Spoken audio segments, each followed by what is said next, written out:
ಇಷ್ಟು ಜನ ನಾವು ನೇಟಸಲ್ಲಿ ಸೇರಿ ಇದೊಂದು ರೇರ್ ಕಾಯಿಲೆನ ಹ್ಯಾಂಡಲ್ ಮಾಡಿದ್ವಿ. ಏನಿದು ರೇರ್ ಕಾಯಿಲೆ ಅಂದರೆ, ಇದೊಂದು ಕಾಯಿಲೆ ಹೆಸರು ಏನಂದರೆ ಟ್ರೈಕೋಬೆಜೋರ್ ಅಂತ ಕರೀತೀವಿ. ನಮಸ್ತೆ ಗೆಳೆಯರೇ, ಸಂಜಯ್ ಎಕ್ಸ್‌ಪ್ರೆಸ್‌ಗೆ ಸ್ವಾಗತ. ಪ್ರಿಯ ಪೋಷಕರೇ, ನಿಮ್ಮ ಮಕ್ಕಳು ಕೂದಲನ್ನು ಕಚ್ಚುವುದನ್ನು ಗಮನಿಸಿದ್ದರೆ ಈ ವಿಡಿಯೋ ಮಸ್ಟ್ ವಾಚ್. ಕೂದಲು ಕಚ್ಚುವ ಅಥವಾ ತಿನ್ನುವ ಅಭ್ಯಾಸವಿದ್ದರೆ ಅಂತಹ ಮಕ್ಕಳು ಟ್ರೈಕೋಬೀಜರ್ ರೋಗಕ್ಕೆ ತುತ್ತಾಗುತ್ತಾರೆ. ಟ್ರೈಕೋಬೀಜರ್ ಎಂದರೆ ಹೊಟ್ಟೆಯಲ್ಲಿ ಕೂದಲು ಸೇರುವ ವಿಚಿತ್ರ ವಿಲಕ್ಷಣ ಕಾಯಿಲೆ. ತಿಂದ ಕೂದಲು ಜೀರ್ಣವಾಗದೆ ಹೊಟ್ಟೆಯಲ್ಲಿ ಗುಂಡಾಗಿ ಸೇರಿ ಫುಟ್ಬಾಲ್ ರೀತಿ ಕೂದಲಿನ ಗಡ್ಡೆ ಆಗುತ್ತದೆ. ಇದರಿಂದ ಹೊಟ್ಟೆ ನೋವು, ವಾಕರಿಕೆ, ಹೊಟ್ಟೆ ಉಬ್ಬುವುದು, ಆಹಾರ ತಿನ್ನಲು ಕಷ್ಟ, ತೂಕ ಕಡಿಮೆಯಾಗುವುದು ಇತ್ಯಾದಿ ಸಮಸ್ಯೆಗಳು ಉಂಟಾಗುತ್ತವೆ. ಮಕ್ಕಳು ಮಾನಸಿಕ ಒತ್ತಡ ಅಥವಾ ಆತಂಕದಿಂದಾಗಿ ಕೂದಲು ತಿನ್ನುವ ಅಭ್ಯಾಸಕ್ಕೆ ಒಳಗಾಗುತ್ತಾರೆ. ಮೊದಲು ಖುಷಿಗಾಗಿ ಕೂದಲು ತಿನ್ನುವ ಅಭ್ಯಾಸ ದಿನೇ ದಿನೇ ಕೂದಲು ತಿನ್ನುತ್ತಾ ಅದಕ್ಕೆ ಅಡಿಕ್ಟ್ ಆಗುತ್ತಾರೆ. ಟ್ರೈಕೋಬೀಜರ್ ಕಾಯಿಲೆ ಲಕ್ಷಣಗಳೆಂದರೆ ಹೊಟ್ಟೆಯಲ್ಲಿ ನೋವು, ಊಟ ಮಾಡಿದ ನಂತರ ಹೊಟ್ಟೆ ತುಂಬಿರುವ ಅನುಭವ, ವಾಕರಿಕೆ, ಉಬ್ಬರು, ತೂಕ ಇಳಿಕೆ, ಕೂದಲು ತಿನ್ನಲು ಹಠ ಇವೇ ಈ ಅಡಿಕ್ಷನ್ ಪ್ರಾಣಕ್ಕೆ ಕುತ್ತು. ಇದೀಗ ಬೆಂಗಳೂರಿನಲ್ಲಿ ಈ ರೇರ್ ಡಿಸೀಸ್ ಪತ್ತೆಯಾಗಿದೆ.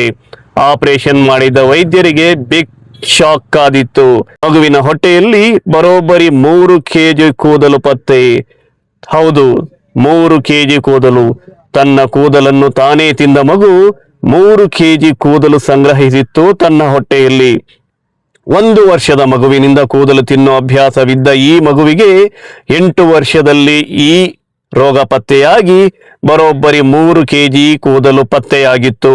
ಪೋಷಕರು ನೆಗ್ಲೆಕ್ಟ್ ಮಾಡಿದ್ದಕ್ಕೆ 8 ವರ್ಷದ ಮಗುವಿನವರೆಗೂ ಈ ಅಭ್ಯಾಸ ಮುಂದುವರೆದಿತ್ತು. ಸತತ 7 ವರ್ಷ ಕೂದಲು ತಿಂದಿರುವ ಮಗು ಬೆಳವಣಿಗೆ ಕುಂಠಿತವಾಗಿತ್ತು. ಅನಾರೋಗ್ಯ ಪೀಡಿತ ಮಗುವನ್ನು ವೈದ್ಯರ ಬಳಿ ಕರೆದುಕೊಂಡು ಹೋದಾಗಷ್ಟೇ ತಿಳಿದಿದ್ದು ಜಠರದಲ್ಲಿ ಮತ್ತು ಕರುಳಿನಲ್ಲಿ ಕೂದಲಿನ ಫುಟ್ಬಾಲ್ ಇದೆ ಎಂದು. ತಕ್ಷಣ 2 ಹಂತದಲ್ಲಿ ಆಪರೇಷನ್ ಮಾಡಿದ ವೈದ್ಯರು 3 kg ಕೂದಲನ್ನು ತೆಗೆದಿದ್ದಾರೆ. ಸದ್ಯ ಮಗುವಿನ ಆರೋಗ್ಯದಲ್ಲಿ ಸುಧಾರಣೆ ಕಂಡಿದ್ದು ಪೋಷಕರ ಮುಖದಲ್ಲಿ ಮಂದಹಾಸ ಮೂಡಿದೆ. ಪೋಷಕರೇ, ನಿಮ್ಮ ಮಕ್ಕಳೇನಾದರೂ ಕೂದಲು ಕಚ್ಚುವ ಅಥವಾ ತಿನ್ನುವ ಅಭ್ಯಾಸವಿದ್ದರೆ ಈಗಲೇ ಅದನ್ನು ಮಟ್ಟ ಹಾಕಲು ಯೋಚನೆ ಮಾಡಿ. ಇಲ್ಲದಿದ್ದರೆ ಕೂದಲಿನಲ್ಲಿ ಫುಟ್ಬಾಲ್ನಂತ ಗೆಡ್ಡೆಯಾಗಿ ಆರೋಗ್ಯಕ್ಕೆ ಮತ್ತು ಜೀವಕ್ಕೆ ಕುತ್ತು ತರುವ ಪ್ರಸಂಗ ಉಂಟಾಗಬಹುದು.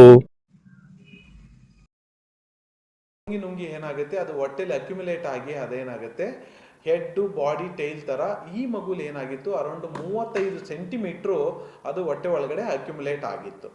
ಇದು ಏನು ಸಿಂಪ್ಟಮ್ಸ್ ಕಾಣುತ್ತೆ ಅಂದರೆ ಹೊಟ್ಟೆ ನೋವು, ವಾಂತಿ, ಸುಸ್ತು, ಆಮೇಲೆ ಹೊಟ್ಟೆ ಊದ್ಕೊಳ್ಳೋದು, ಇದು ಸಿಂಪ್ಟಮ್ಸು. ಈ ಮಗು ನಮ್ಮಲ್ಲಿ ಬಂದಾಗ ಏನಾಗಿತ್ತು ಅಂದರೆ ಹೊಟ್ಟೆಲಿ ಮಾಸ್ ಥರ ಸಿಕ್ಕಿತ್ತು. ಎಂಡೋಸ್ಕೋಪಿ ಮಾಡಿದಾಗ ಅದರಲ್ಲಿ ಕೂದಲಿರೋದು ಕಂಡು ಬಂತು. ಆಮೇಲೆ CT ಮಾಡಿದ್ವಿ, ಅದರಲ್ಲಿ ಕೂದಲು ಬಂತು.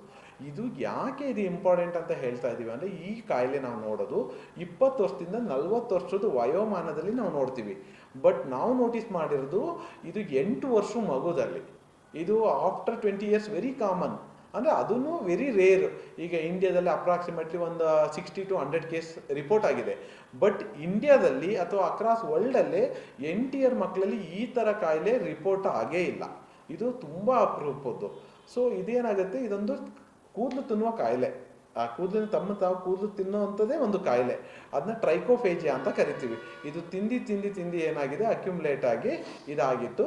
ಇದನ್ನ ನಮ್ಮ Natus women and children hospital Mysuru road ಬ್ರಾಂಚಲ್ಲಿ ನಾವು ಸಕ್ಸಸ್ಫುಲ್ ಆಗಿ ಆಪರೇಟ್ ಮಾಡಿ ಮಗು ಚೆನ್ನಾಗಾಗಿ ನಾಳೆ ಮಗುನ ಡಿಸ್ಚಾರ್ಜ್ ಮಾಡ್ತಾ ಇದ್ದೀವಿ. ಖಂಡಿತ ಇದೊಂದು ಮನೋ ಕಾಯಿಲೆ. ಇದರಲ್ಲಿ ಹೇಗಿರುತ್ತೆ ಅಂತಂತಂದ್ರೆ, ಮಗು ತನಗೆ ಗೊತ್ತಿಲ್ಲದೇ ಈಗ ಕೆಳಗಡೆ ಬಿದ್ದಿರೋ ಕೂದಲಿರ್ಬೋದು, ಇಲ್ಲ ತಲೆಯಿಂದ ಪ್ಲಕ್ ಮಾಡಿಕೊಂಡು ತಿಂತಾ ಹೋಗ್ತಾರೆ.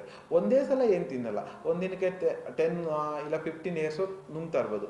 ಈ ಮಗು 1 ಇಯರ್ ಆಫ್ ಏಜಿಂದನೇ ಶುರು ಮಾಡಿದೆ. ಈಗ 8 ಇಯರ್ಸ್ 7 ಇಯರ್ಸಿಂದ ನುಂಗ್ತಾ ಬಂದಿದೆ. ಬಟ್ ಪೇರೆಂಟ್ಸು ಏನಾಗಿದೆ, ನುಂಗುತ್ತೆ, ಅದು ಮೋಷನಲ್ಲಿ ಬರುತ್ತೆ ಅಂದ್ಕೊಂಡಿದ್ದಾರೆ. ಯಾವಾಗ ಮಗು ಬೆಳವಣಿಗೆ ಆಗ್ತಾ ಇಲ್ಲ, ಮಗು ಬೆಳ್ಳಗಾಯಿತು, ಹಿಮೋಗ್ಲೋಬಿನ್ ಕಡಿಮೆ ಆಯಿತು, ಸುಸ್ತಾಯಿತು, ಮೋಷನಲ್ಲಿ ಬ್ಲಡ್ ಹೋಯ್ತು ಅಂತ ಬಂದರು, ಆವಾಗ ನಾವು ಅಲ್ಟ್ರಾಸೌಂಡ್ ಮಾಡಿದಾಗಲೂ ಡಿಟೆಕ್ಟ್ ಆಗಿಲ್ಲ. ನಾವು CT ಸ್ಕ್ಯಾನ್ ಮಾಡಿದಾಗ ಅದು ನಮಗೆ ಡಿಟೆಕ್ಟ್ ಆಯಿತು. ನಾವು ಮನೋ ಕಾಯಿಲೆಗೂ ಟ್ರೀಟ್ಮೆಂಟ್ ಶುರು ಮಾಡಿದ್ದೀವಿ, ಇದು ಮತ್ತೆ ರಿಕರ್ ಆಗಬಾರ್ದು ಅಂತೇಳಿ.